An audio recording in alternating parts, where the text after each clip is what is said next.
లోక్సభ ఎన్నికలు దగ్గర పడుతున్న కొద్దీ చాలా ఆసక్తికరంగా మారుతున్నాయి. అసెంబ్లీ ఎన్నికల కంటే లోక్సభ ఎన్నికలే పోటాపోటీగా ఉండే అవకాశాలు కనిపిస్తున్నాయి.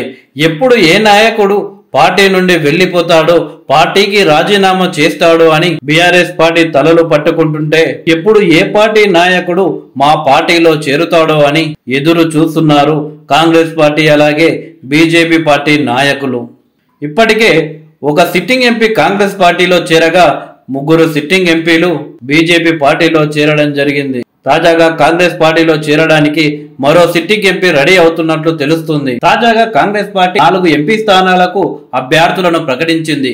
అయితే ఈ జాబితాలో చేవెళ్ల అభ్యర్థి విషయంలో చోటు చేసుకున్న నాటకీయ పరిణామాలు రాజకీయ వర్గాల్లో హాట్ టాపిక్ గా మారింది.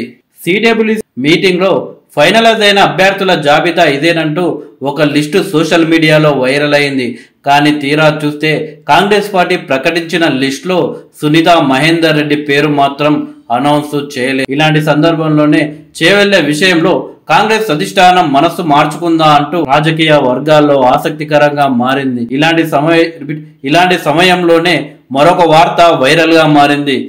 సిట్టింగ్ ఎంపీ అయిన రంజిత్ రెడ్డి ఈసారి పోటీకి దూరంగా ఉండాలి అని భావించినప్పటికీ అనూహ్యంగా ఆయన కాంగ్రెస్ వైపు చూస్తున్నారనే టాక్ వినిపిస్తుంది.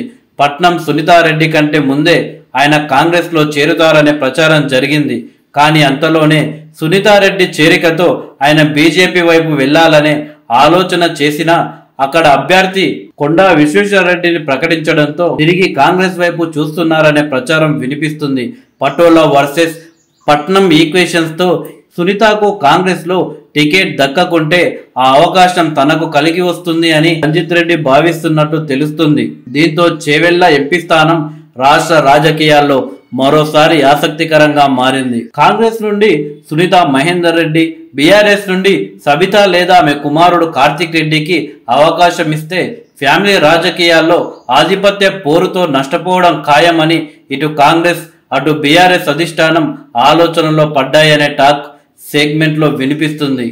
అందువల్లే సునీత పేరును కాంగ్రెస్ హోల్డ్లో పెట్టిందని బీఆర్ఎస్ అధిష్టానం సైతం సబితారెడ్డి ఫ్యామిలీకి బదులు మరో ప్రత్యామ్నాయాన్ని ఆలోచిస్తుందనే చర్చ కూడా జరుగుతుంది.